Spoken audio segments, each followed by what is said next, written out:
Daniel Pou, politólogo, experto en seguridad ciudadana.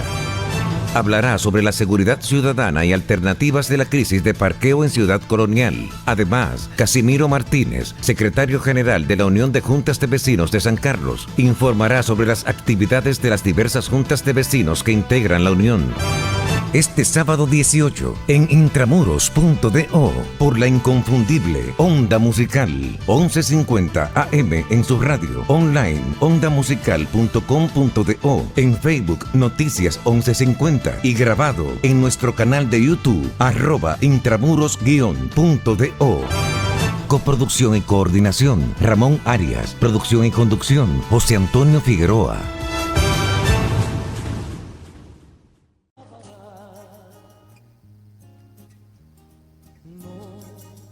No temas el tiempo, que la luz del cielo no se apagará. Voy a enseñarte lo hermoso que es el amor. Muy buenas tardes, amigos radioyentes y televidentes. Gracias por estar otro sábado más con nosotros en este su programa Intramuros.do. Como bien dijimos en nuestra promoción, hicimos llegar a ustedes esta importante entrevista que tenemos con dos importantes directivos de organizaciones sociales, como es el señor Casimiro y nuestro amigo Daniel Pou, que es conocida figura del ámbito de la politología y de la seguridad pública. Daniel y Casimiro, gracias por acompañarnos y atender a este llamado que nosotros le hicimos a ustedes. Gracias a usted. Muy buenas tardes, y yo encantado de estar aquí compartiendo con ustedes en este espacio, que sé que tienen muchos seguidores. Sí. Bueno, también de nuestra parte le damos las gracias y estamos aquí por el llamado hecho por usted y estamos complacidos estando en este lugar. Daniel, vamos a empezar con ese tema que tiene que ver con el asunto de la seguridad, porque es un tema que es de interés nacional y de interés comunitario también, porque las juntas de vecinos, como representantes sociales de las comunidades a cada una pertenece, tienen dentro de su problemática generalmente que están enfrentando este problema de la delincuencia y la criminalidad y todo lo demás que de ella se deriva. La pregunta inicial, Daniel, es: ¿se pensaba o se suponía y se supone que después de los esfuerzos que se han hecho en cuanto a reforma policial se refiere, para enfrentar el problema de la inseguridad pública, seguridad ciudadana y demás elementos que tienen que ver con ello, a esta fecha nosotros íbamos a tener, no un paraíso, porque realmente eso es una ilusión, en estos mundos subdesarrollados que hay tantos problemas de desigualdad social, es difícil tú encontrar un paraíso. Pero por lo menos que exista una conciencia ciudadana, primero que nada, y segundo, una responsabilidad social de las autoridades que haga un equilibrio en cuanto a eso se refiere.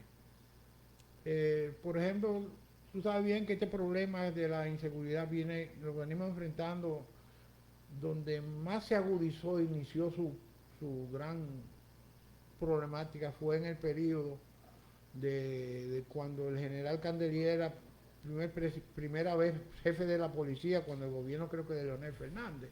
De ahí para acá los medios viven alardeando mucho, como que es un problema de actualidad, y un problema de un arrastre que tenemos. Pero yo, con los esfuerzos que se han visto que han querido hacer las autoridades actuales de reforma y de relanzamiento de la institución, como que eso no ha estado dando resultados. ¿Cuál es tu opinión, Daniel, sobre eso?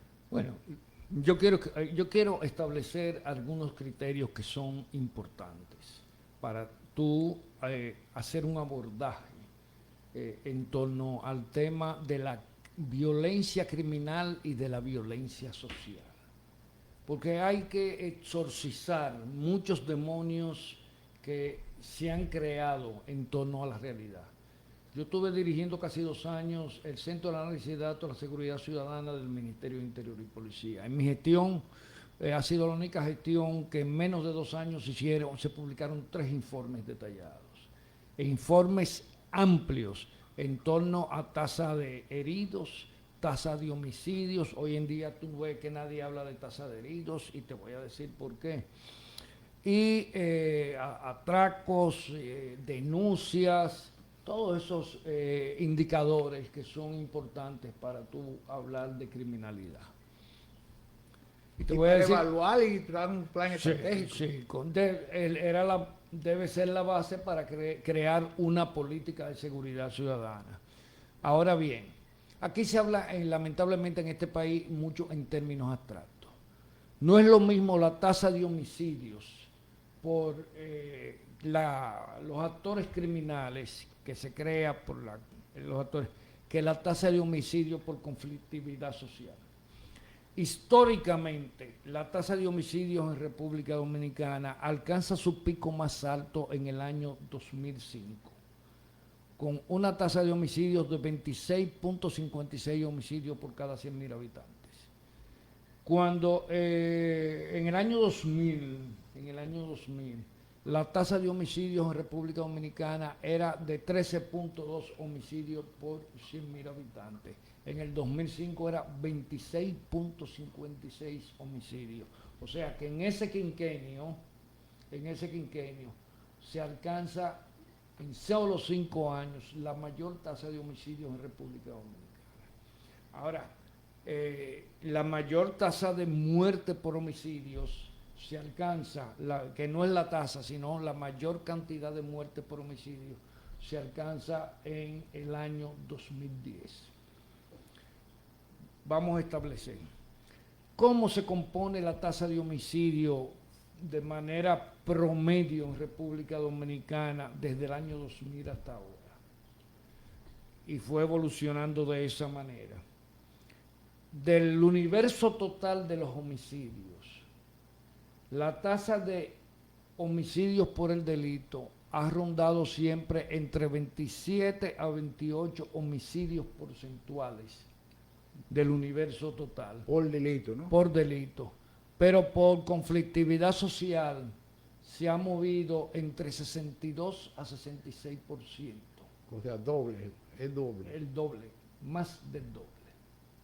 Entonces, por eso, cuando aquí la gente habla de criminalidad, primero el concepto criminalidad no está definido dentro de nuestros protocolos suscritos con la ONU-C de Naciones Unidas, porque el concepto de criminalidad todavía ningún país ha decidido cuáles son los indicadores que se tienen que tomar para el concepto de criminalidad. Algunos países tienen 18 indicadores, otros tienen 14. República Dominicana no tiene la capacidad instalada de recopilación de datos para hablar de criminalidad, porque no hay un reporte oportuno y 100% veraz para hablar de criminalidad.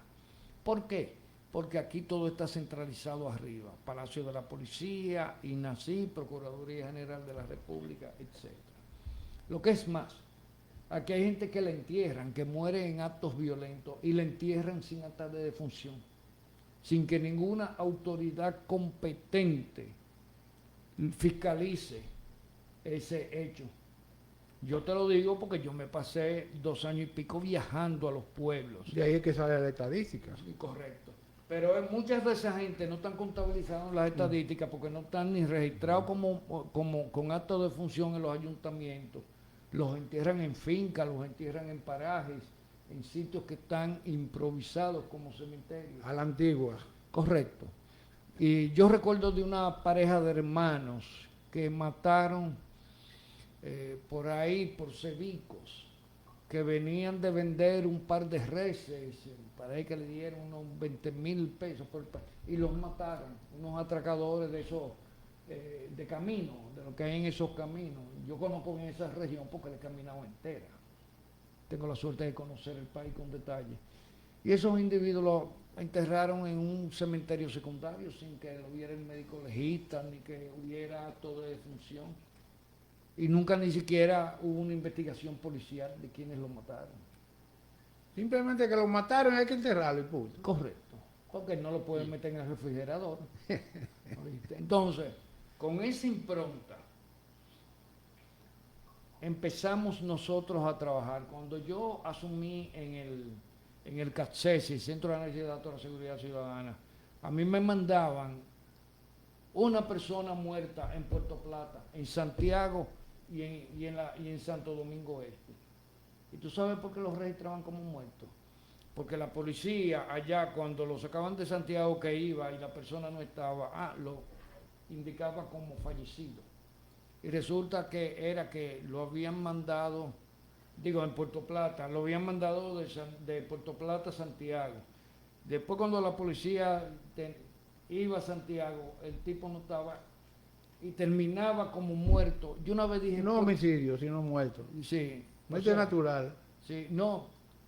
Cuando yo empecé a ver cómo se acumulaba en el municipio de Santo Domingo Este tantos muertos, yo dije, pero no es posible que casi el 50% de los muertos del país se produzcan en Santo Domingo Este. Cuando yo fui, es que a gente que traían de Higüey, gente que traían de Barahona, lo metían en el Darío Contreras y morían en el Darío Contreras, lo ponían como un muerto del Santo Domingo Este. Pero el hecho que produjo la muerte no se produjo en Santo Domingo Este, se produjo en Barahona, se produjo en Higüey, se produjo en Altamira. Y entonces yo establecí un protocolo Para no distorsionar la estadística. para no distorsionar la estadística, porque la mitad de la muerte estaba en Santo. Bien, logramos organizar eso. Hubo una cooperación muy amplia de organismos internacionales, porque los equipos que habían en el Ministerio de Interior y Policía, la computadora más moderna tenía 8 años ya. Y entonces cuando yo empecé a pedir y esas cosas, no, que hay que hacer una licitación. Tranquilo, como yo trabajé con tantos organismos internacionales, yo conseguí que un pool de organismos internacionales nos remodelara el espacio, porque el aire acondicionado no se podía prender porque llovía adentro, porque cuando llovía las ventanas del huacal dejaban pasar el agua, había que meter todo en funda plástica los días que estaban nublados. Y se hizo un puro ahí de unos $30,000 y se acondicionó el local, se instalaron computadoras nuevas, se proveyó a salud pública de computadoras de ESA y otros organismos del Estado. ¿Salud pública o interior? No, salud pública para los fines de estadística. Y entonces, cuando yo conseguí que esa donación, entonces le van a traer dinero para acá, no, yo no manejo dinero. Ellos hicieron un equipo, los donantes, contrataron una compañía informática, contrataron una compañía, un arquitecto para hacer la remodelación, o sea, ellos con su dinero lo costearon todo. Otra cosa, los software, que eran de las cosas más caras que tenían dentro de las necesidades, porque el Estado utiliza software pirateados. Óigase bien, el Estado Dominicano utiliza software pirateados.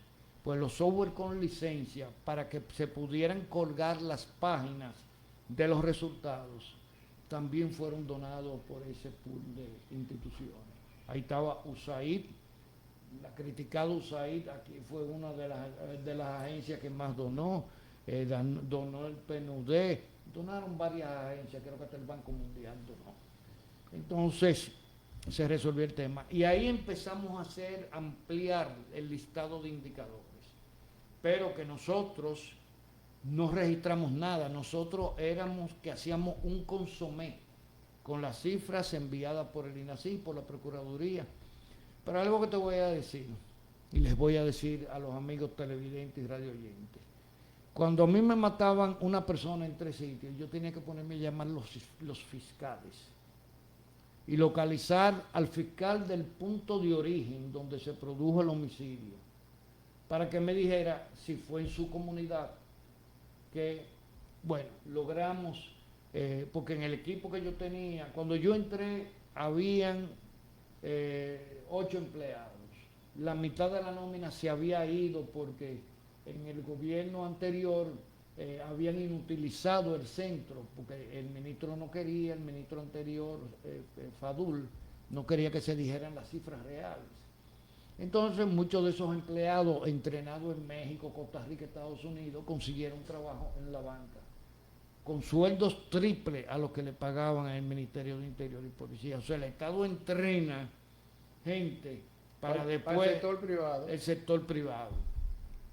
Bueno, la encargada de seguridad no se fue, que un gran banco de este país le estaba ofreciendo una suma jugosa.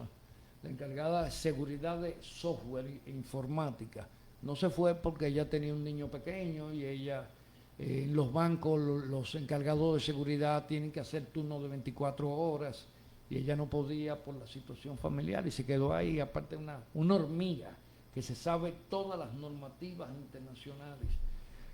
Entonces descubrimos que a través de los años se daba una constante. El 60% de los homicidios al 66% eran homicidios de conflictividad social.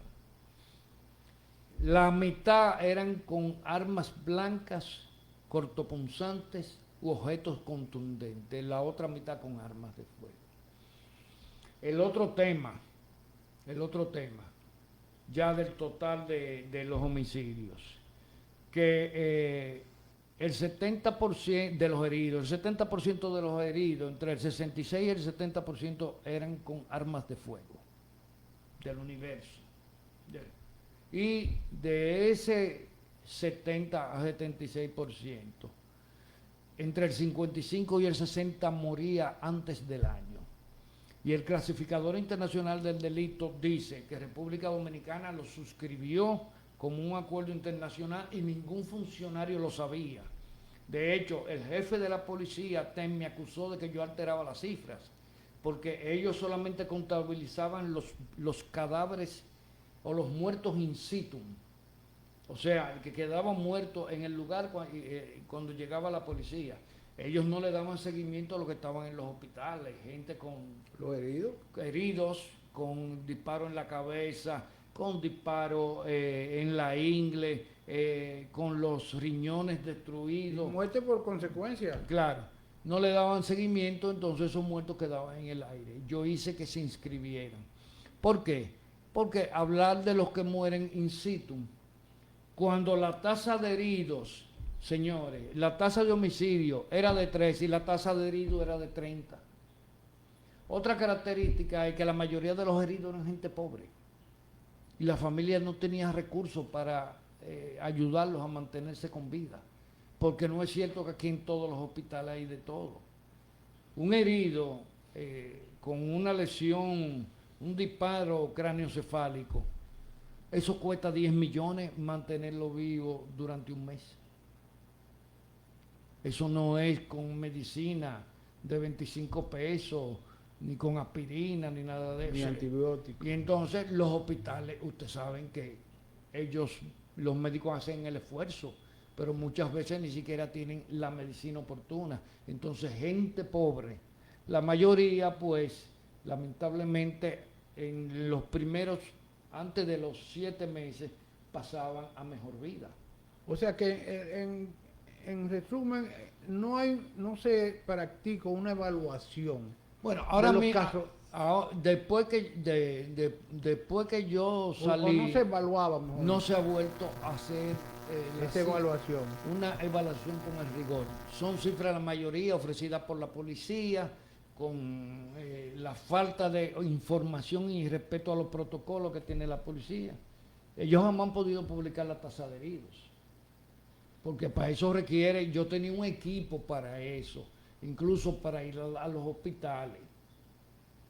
Yo no aumenté el personal en un solo miembro, sino que se rotaban ellos mismos para ir a los hospitales. Yo llegué a ir a hospitales de pueblo para hablar con la familia y averiguar, porque a veces no se sabía si había muerto o no había muerto. La mayoría morían en su casa sin atenciones médicas. Entonces, eso tiene mucho que ver, de acuerdo a lo que tú expresas, de que los proyectos de reforma tienen dificultades porque precisamente no tienen como basamenta el criterio de valoración. Es un problema de la visión. La policía solo no puede resolver el problema ni del delito ni de la violencia sistémica, mucho menos. Porque la policía la llaman cuando hay violencia social en una casa porque se están matando y los vecinos a veces se atreven a llamar a la policía porque dicen ese hombre es peligroso, está armado y no nos queremos meter en lío. Yo te digo porque yo he hecho descensos, yo hice decenas de descensos a hogares que se producían y hablaba con los vecinos son la mejor fuente.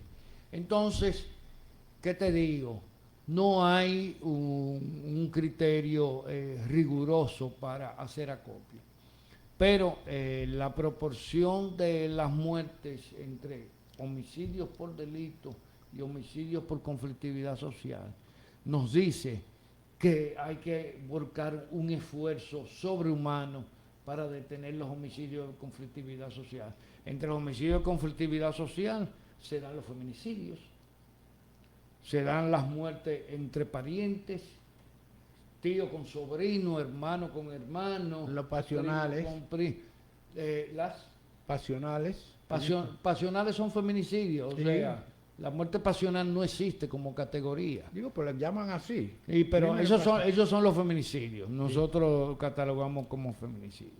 Bueno, pero no te quiero cansar y distraer mucho de la historia. Y uno de los recursos muchas veces fueron las juntas de vecinos para no poder poner en contexto. Porque para mí, tú dices, bueno, un muerto no te lanza la tasa en un porcentaje alto, pero hay que aspirar a la precisión. Tú me conoces así, a mí desde hace muchos años. O sea, si yo tenía que ir a Higüey a hablar con una familia para tener un contexto, porque había veces que no se sabían si era homicidio por delito y homicidio por conflictividad social, porque habían familias donde habían operaciones de droga y un primo le daba un tumbi al otro, y eso no es conflictividad social, eso es delito. Y entonces a veces tú ponías a hablar a la gente, que no era fácil, hasta que te decían, no, lo que pasa está, que ellos vendían sus cositas, tú sabes, y hubo problemas entre ellos. Entonces, pero eso es importantísimo.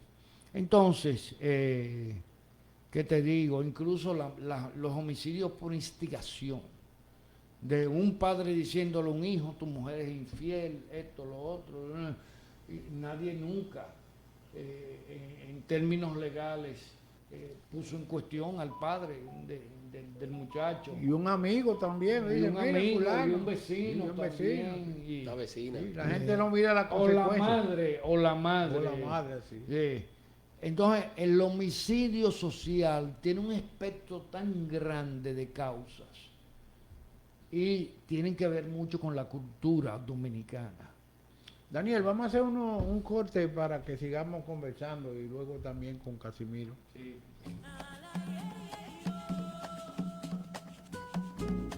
Experimenta el placer de fumar puros de calidad en un ambiente de esparcimiento agradablemente amigable.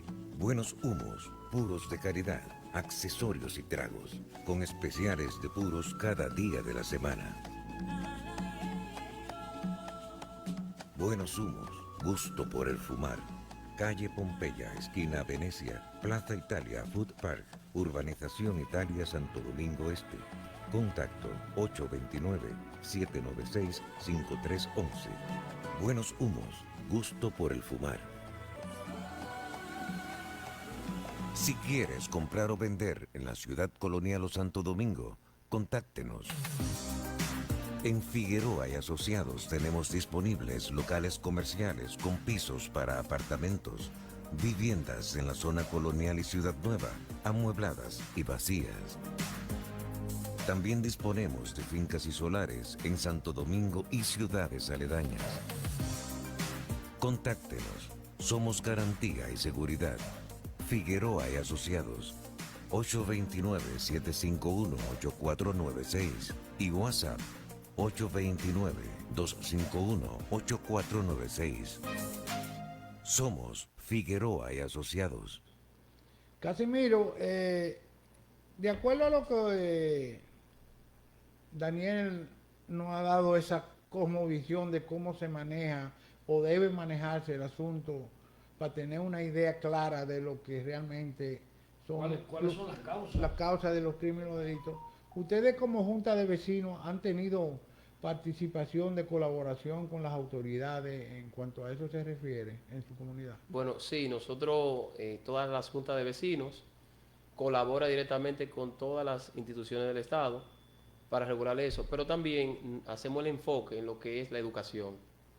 Sabemos que la mayor cantidad de situaciones que acontecen es por la falta de educación, por la falta de cultura, lo cual esas personas cometen Escúchame, o por hechos. la cultura de la violencia. Sí. Sí. Ellos cometen hechos, que esos hechos terminan en violencia, en muerte, en agresión. Y nosotros como instituciones barriales, como comunitarios, como junta de vecinos, somos dentro de todas las instituciones a donde la gente acude. La primera es la puerta del comunitario, la puerta de los comunitarios de tocada, nosotros siempre estamos colaborando y con las autoridades siempre le hemos expresado para que se implementen programas directos. Ustedes tienen un enlace directo con las autoridades. Con todas porque las aquí autoridades. en Ciudad Nueva lo tenemos. Sí, sí, tenemos un enlace directo y se van a reuniones, nos reunimos, también se llevan programas, se llevan charlas y estamos tratando de que la mayor cantidad de personas de nuestros sectores de origen populares puedan recibir esta educación, pero esa cosa va de la mano con un seguimiento. No es que vayamos un día y se haga una reunión o se le dé una charla, sino que se le dé seguimiento a esto para que eso sea efectivo en nuestras comunidades. Que sí, se crean grupos focales, que eso es muy importante, Sí. los grupos focales. Pero fíjate, hay algo muy interesante que lo que dice Casimiro y la evaluación y la orientación general muy acertada y buena que tú has dado en cuanto a cómo valorar esos casos de criminalidad, de violencia y homicidio. Yo siempre he venido criticando de que no hay una campaña de concientización y orientación ciudadana. Y por ejemplo, esos elementos estadísticos que tú dices que deben existir, y a lo mejor existen, sirven de base para una campaña para enfrentar precisamente y colaborar para que esos males se reduzcan al menos con una conducta ciudadana más consciente y más educada. Pero no, desde las esferas públicas, que es la que está llamada, no hay una campaña aquí.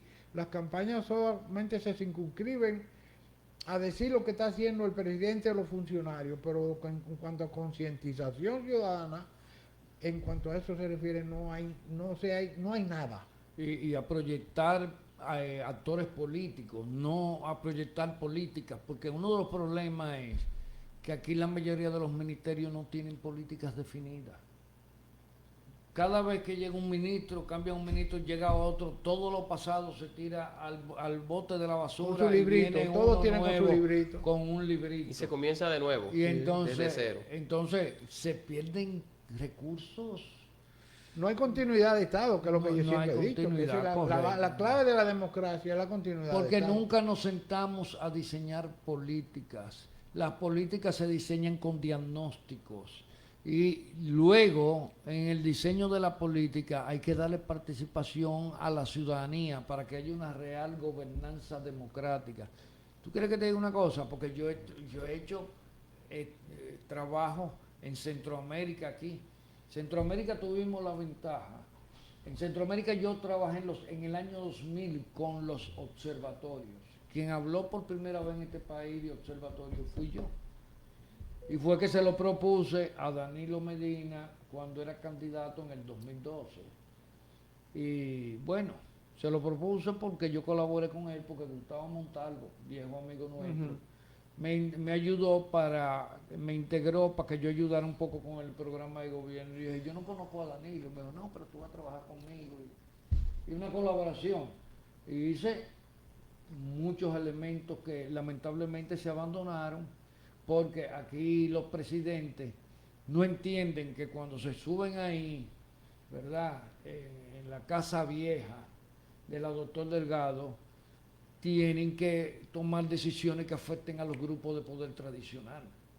Entonces tú lo ves que se culipandean, como decía nuestro amigo Justo Girón, se culipandean, entonces ellos quieren armonizar cosas que son inarmonizables. Porque aquí hay gente que está establecido desde los tiempos de Trujillo en las estructuras de poder, que son promotores y se benefician de la disfuncionalidad. Yo siempre he dicho en el Estado, he dicho que en el Estado cuando tú ves que algo se hace mal, alguien se beneficia. Claro. Eso es así, eso es acción. Esa es la realidad. Entonces, Y sobre todo, como decía Manuel Lee, nada es free. correcto. Entonces, por eso tú ves que los profesionales buenos, brillantes, no quieren integrarse a los gobiernos, no importa de qué partido son. Que no hay institucionalidad de ¿Por qué? Estado. ¿Por qué? Porque entonces empieza un carajo a la vera que no ha estudiado nada, que no tiene ningún expertise, a decirte lo que tú tienes que hacer. ¿Por qué de Porque partido? él es del partido, a él lo nombraron ministro, lo nombraron director general. Entonces, bueno,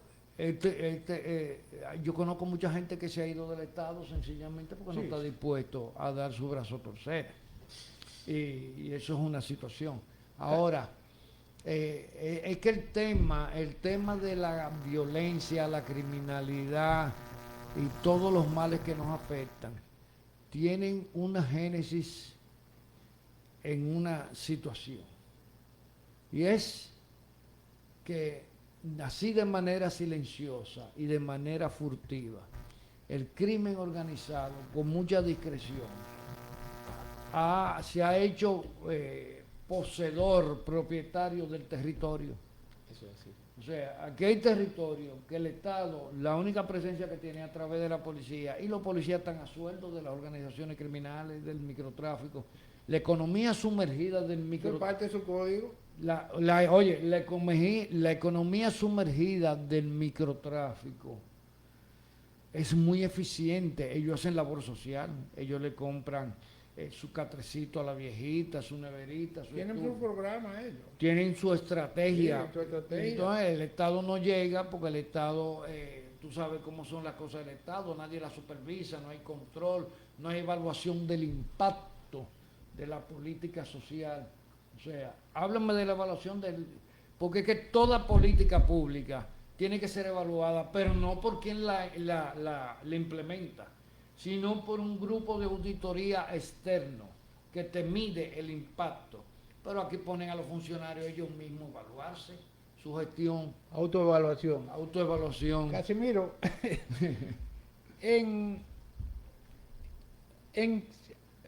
hay una pregunta que te quiero formular en relación a eso, de la participación de la Junta en cuanto a coayudar a resolver ese problema. Pero antes, la Unión de Juntas de Vecinos de San Carlos, ¿cuántas juntas la integran? Bueno, en San Carlos somos 14 juntas de vecinos. Dentro de la unión hay 11 que son parte de la unión, otras no quisieron en ese momento cuando se fundó, 2004, 2003, 2004, no quisieron ser parte, sino que se creó también otra institución que rige allá en el barrio.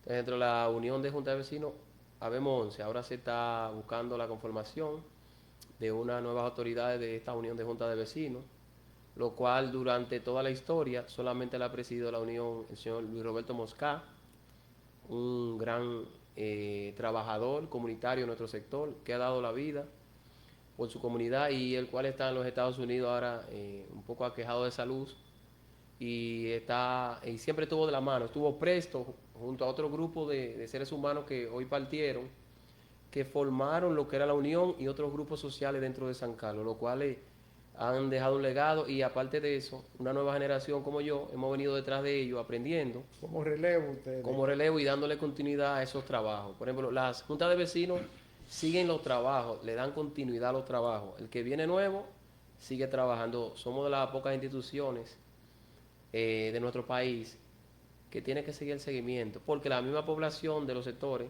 te lo exige. Si falleció alguien, la gente toca la puerta de tu casa para el ataúd o para cualquier otra cosa.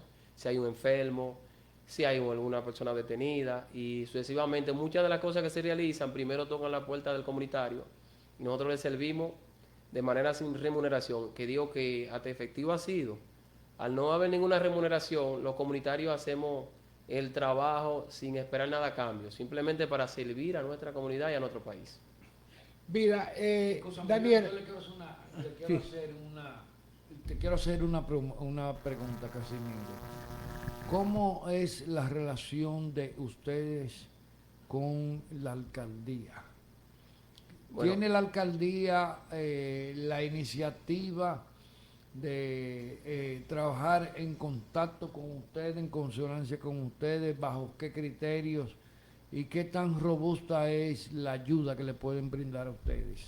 bueno, en ese sentido nosotros podemos decir que estamos satisfechos, porque cuando se creó el presupuesto participativo que ya existía, en otras gestiones ese presupuesto nunca se implementó, íbamos a reuniones, pero la alcaldesa Carolina Mejía sí la implementó desde el 2022, cuando nosotros fuimos la primera junta que logró que se le hicieran las aceras nuevas, se alumbró, se podó, y nosotros le damos seguimiento, y ellos nos dan seguimiento a nosotros.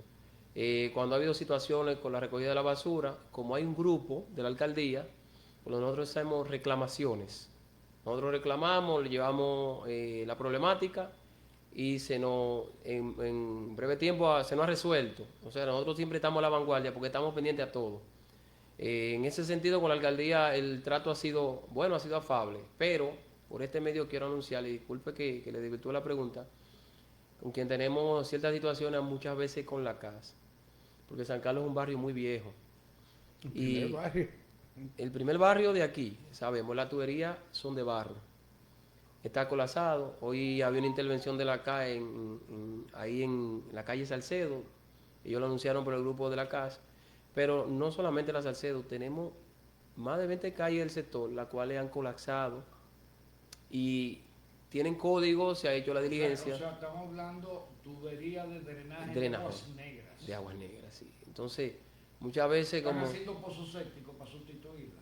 Bueno, allá no, ahí ellos están arreglando, están sustituyendo lo que sería la tubería, porque eran tuberías muy viejas, eran de barro, Sí, de barro, y han colapsado. Entonces ellos hoy sí han ido allá, hace 2 años pudieron intervenir en la calle Álvaro Garavito, que si se hiciera un trabajo en conjunto y en combinación con las diversas instituciones, realmente el Estado se ahorraría mucho dinero, porque a veces hay una situación que la tiene que resolverla acá, pero Obra Pública viene primero y asfalta, y la CAS vuelve y rompe y perforan, y entonces hay una situación...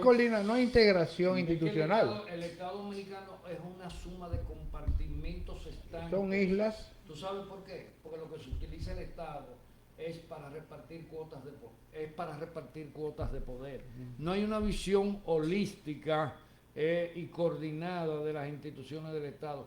Por eso es tan difícil en República Dominicana hablar de políticas públicas, porque tú no tienes un solo problema y te doy lo que tú quieras, que tenga una sola causa.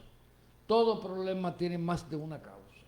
Eso es así. El problema de la seguridad y de la violencia es tan multicausal que se requiere la integración de salud pública, que se requiere la integración del Ministerio de Educación, que se requiere del Ministerio de Deporte. Yo en una reunión en el Ministerio de Interior y Policía, un día había una mesa multidimensional donde estaba el Ministerio de Educación, y cuando yo hablé de la formación de ciudadanía partiendo del sistema escolar, un viceministro de Educación de una gestión pasada se incomodó conmigo, me dijo que ya los programas de estudio, los PENSA, estaban saturados de materias, pero yo dije, eso no se hace con materias. Tú no formas ciudadanos con materias, tú formas ciudadanos con sinergia social.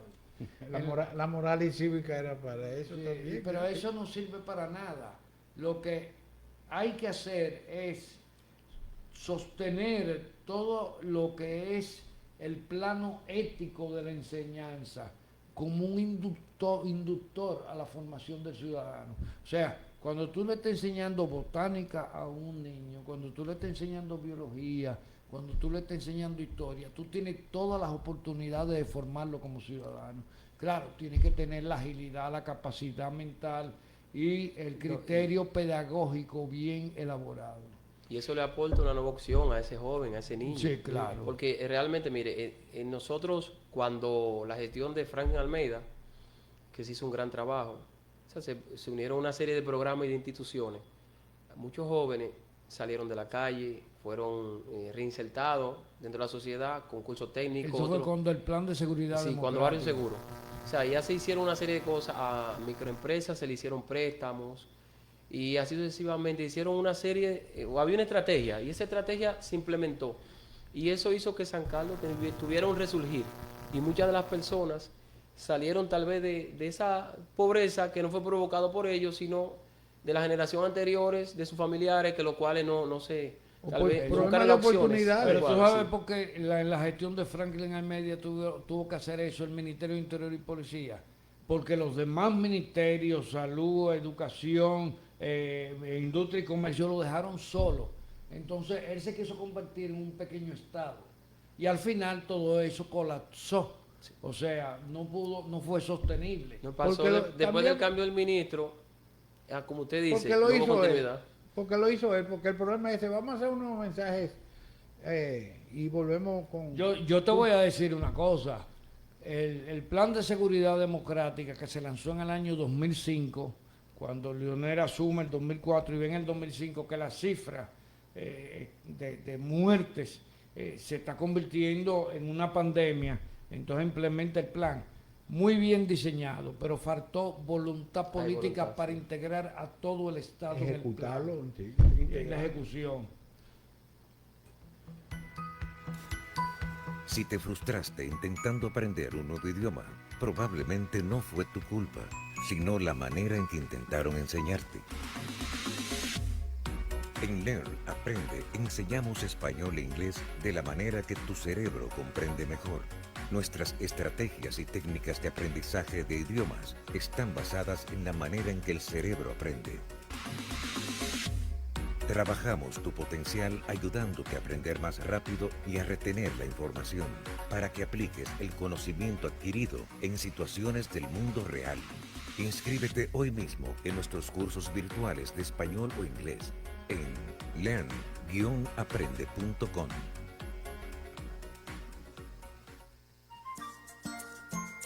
En Figueroa y Asociados S.A. somos promotores de ventas, representantes y agentes comerciales de bienes raíces. Figueroa y Asociados S.A. 829-751-8496 y 809-251-8496. Figueroa y Asociados S.A. En bienes raíces, una empresa confiable.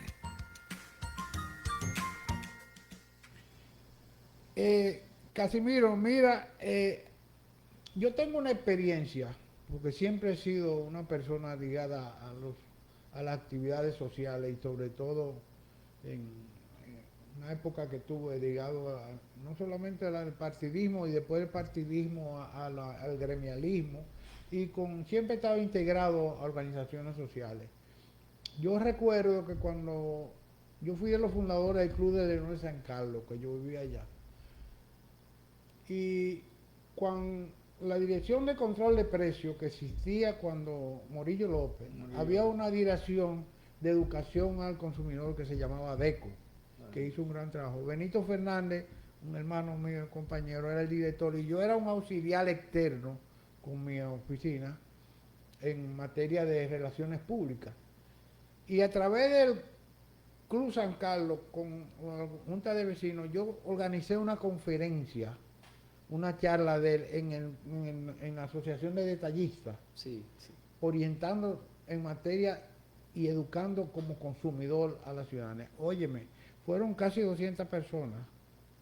Hizo una charla magisterial. O sea, que existen muchos recursos que aunque no son políticas de Estado en cuanto a campaña, como te digo, por ejemplo, ustedes organizan una comunión, una conferencia, vamos a suponer, Daniel, es un activo extraordinario para tratar sobre asuntos de seguridad ciudadana y oriental y educar precisamente sobre eso. Y así hay muchas otras en materia de salud. Por ejemplo, aquí yo traje al doctor Surún y hablamos sobre orientación de salud, educación en materia de salud y así.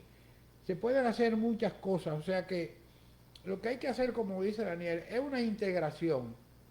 Sobre todo la integración ciudadana es lo que más cuenta en este. Porque que la individualización, yo recuerdo cuando se lanzó el plan de seguridad democrática, porque el equipo que lo diseñó eran amigos míos. Entre ellos, el que encabezó el equipo fue un boliviano, que hoy en día él no quiere ni que se le hable de eso. Él no vive aquí en el país, él volvió para Estados Unidos, donde él era catedrático universitario. Y no quiere ni que le toquen el tema porque él quedó frustrado con eso. Porque el plan de seguridad democrática fue el primer intento de una política pública de seguridad ciudadana. Bien diseñado, tenía diagnóstico sectorial de todo, porque se hizo un trabajo de investigación. Pero le faltó el elemento sobre el cual tenía que descansar para implementarse, voluntad política. Entonces, a mí me dijo un ministro de salud, ¿y para qué yo me voy a integrar eso? Eso no le suma nada a mi ministerio. Oye, qué visión, ¿eh? Eso. Y otros ministros... ¿Con qué criterio? Sí. No, es que yo no soy protagonista y tú crees que yo voy a gastar mis esfuerzos. Gente, ministros que lo dijeron. Y yo soy presidente de la República, un ministro me dice eso y lo cancelo a los 5 minutos y lo mando para su casa. Porque las políticas públicas son integrales. Las políticas públicas tienen que empezar desde que el niño está gateando, a convertirlo en un ciudadano, porque es la mejor forma de prevenir el delito, la mejor forma de prevenir la violencia, la mejor forma para inducir a un muchacho a formarse como un buen ciudadano. La civilización es eso. Ahora, una sociedad civilizada. Fíjate a ver, aquí el Estado tiene instrumentos que son gratis, las juntas de vecinos, porque se forman por el interés y la necesidad que en cada comunidad se presentan, y son gente que no reciben sueldo. No reciben aunque sueldo. Muchas veces algunos partidos en el poder se ponen a empezar a dar dinero, a querer los festinos. Apropiar. Pero bien, la mayoría funciona. Y usted tiene, primero, yo siempre he dicho, el ciudadano es el soldado de primera fila de las políticas de prevención, porque el Estado no puede hacerlo todo. Si no hace una alianza sólida, Integración ciudadana, lo que yo digo. con el ciudadano, que tenga una sinergia propia y que con el tiempo funcione prácticamente por sí sola, aunque nunca es bueno dejarla por sí, porque hay que estar midiendo los impactos, lo positivo, lo negativo, las malas prácticas, las buenas prácticas. Entonces, el problema está que aquí todo es por parche. Vamos a hacer esto aquí, pero...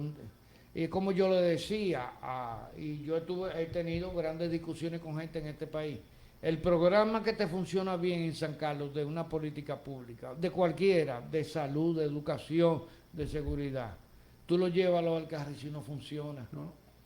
Primero porque las causas y la naturaleza de los problemas son diferentes. Entonces, tú tienes que hacer programas generales y adaptarlo a cada ámbito territorial y a cada estratificación social. Pero hay pilotos que no se toman en cuenta. Y hay que buscar cuál es la necesidad que tiene esa comunidad. Aquí el Ministerio de Interior y Policía se apareció una vez en un barrio por el Atala, por ahí, gente con casas de 2 niveles que cuestan 15 millones de pesos y que llevarle fundita con lata de sardina y espagueti. Oye, eso es lo que está fuera de contexto. Esa gente no necesita eso. Daniel, yo tengo entendido que tú eres también miembro de APREC, ¿no? ¿Verdad? Soy miembro, estoy ahora mismo en la directiva y yo soy el de APREC, que es Asociación de Propietarios. Asociación de Propietarios y Residentes de la Zona Colonial. Entonces, en cuanto a la zona colonial, APREC ha publicado, y nosotros lo redifundimos, muchísimas actividades y de apoyo a programas aquí en la zona colonial.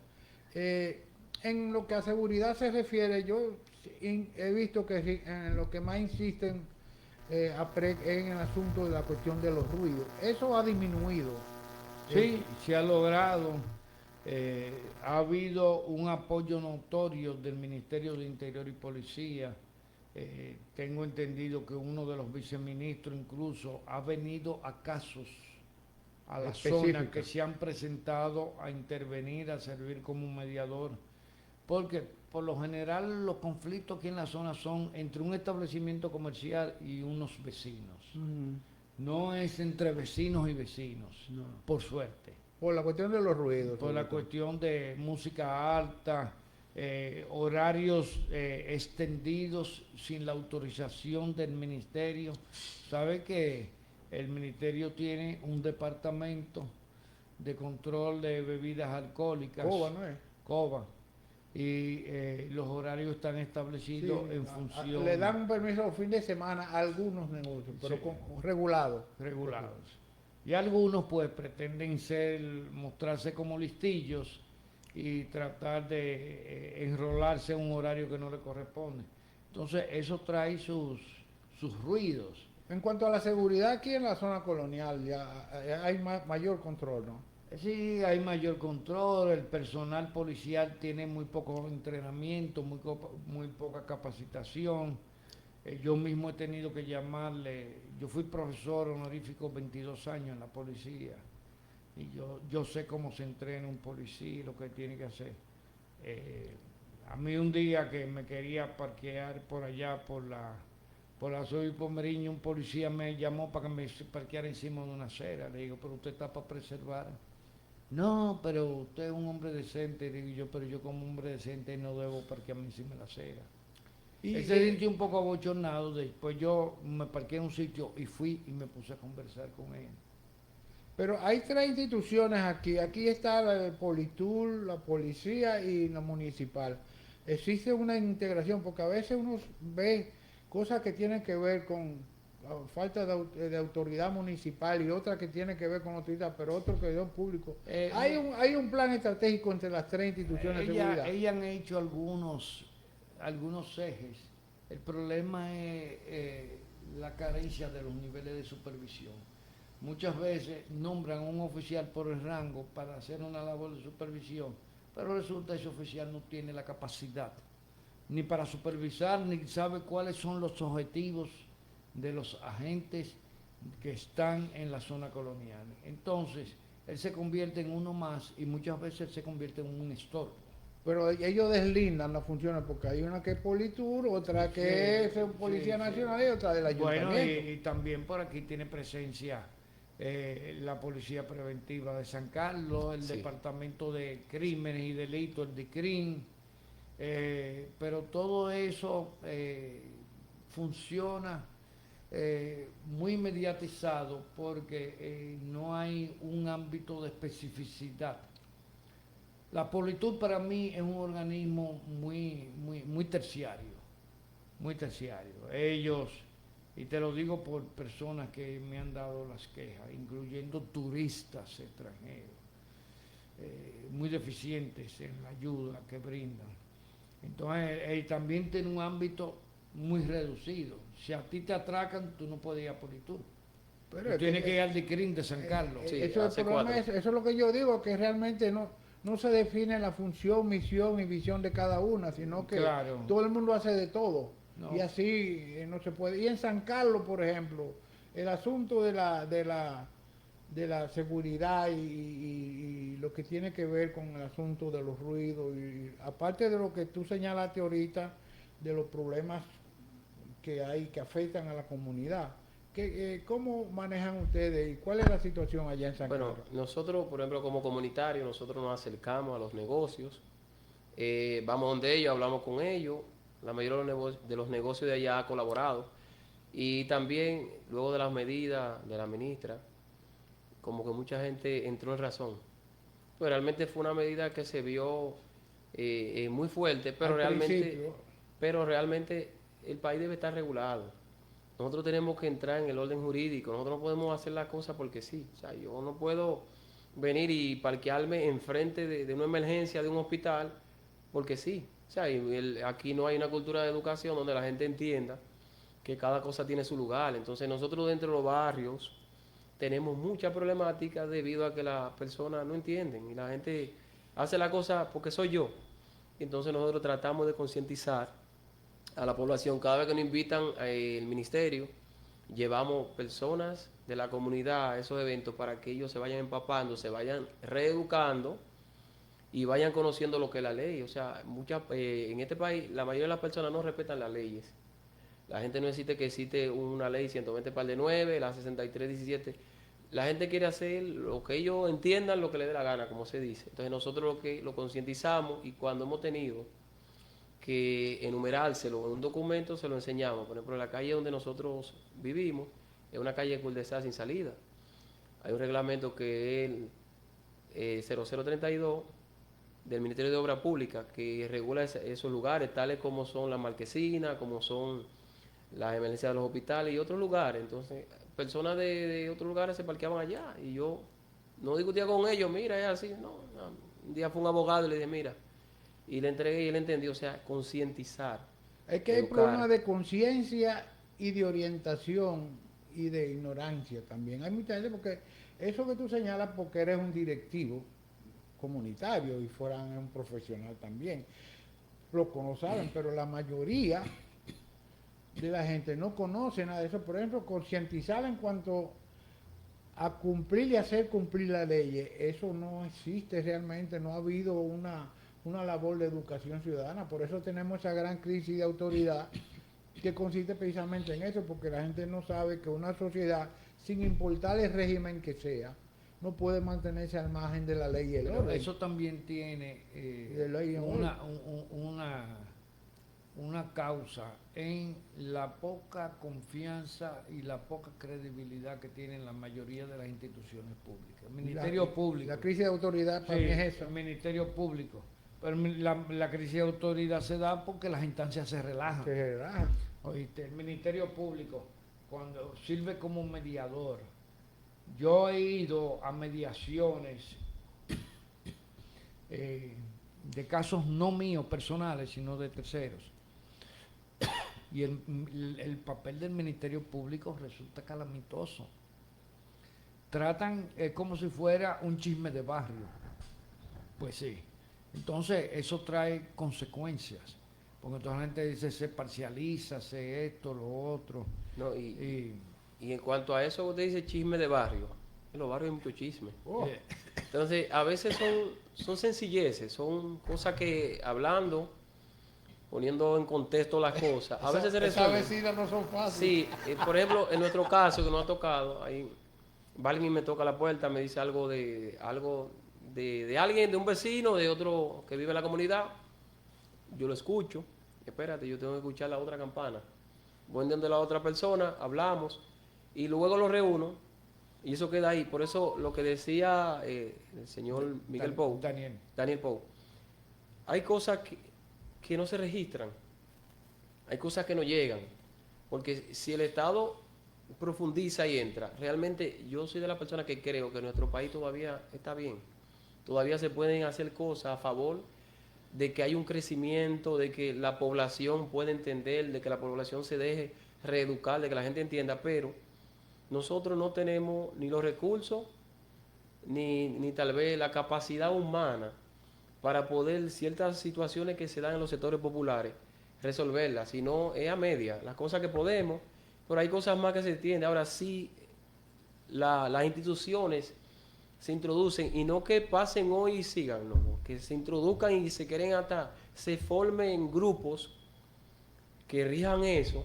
Hay muchas cosas que se pueden arreglar, porque hay cosas que nosotros, gracias le damos a Dios, hemos podido resolver simplemente poniendo a dos personas a hablar, porque había una diferencia, y tal vez un tercero le dio una opinión de algo. Y dice que la gente hablando se entiende. Sí, Lo que hay sí. que poner Así eso, es, que sí, en el control. hablando Así se es. entiende, El o sea, diálogo, mira, el diálogo es lo clave. el diálogo es infinito, si tú te das cuenta, pero la gente también tiene que entender que el diálogo tiene que hacerse desprovisto de todo espíritu malicioso. Sí. Sí, sí, sí. Eso es una cuestión. O sea, escucha, pero no escucha para tú ripostar, escucha para tú comprender la posición del otro. Así es. Porque estar en los zapatos del otro es diferente a tú ver al otro desde fuera. Entonces, hay veces que incluso por orgullos, por elementos culturales, como tú señalaste, nos negamos a intentar comprender al otro.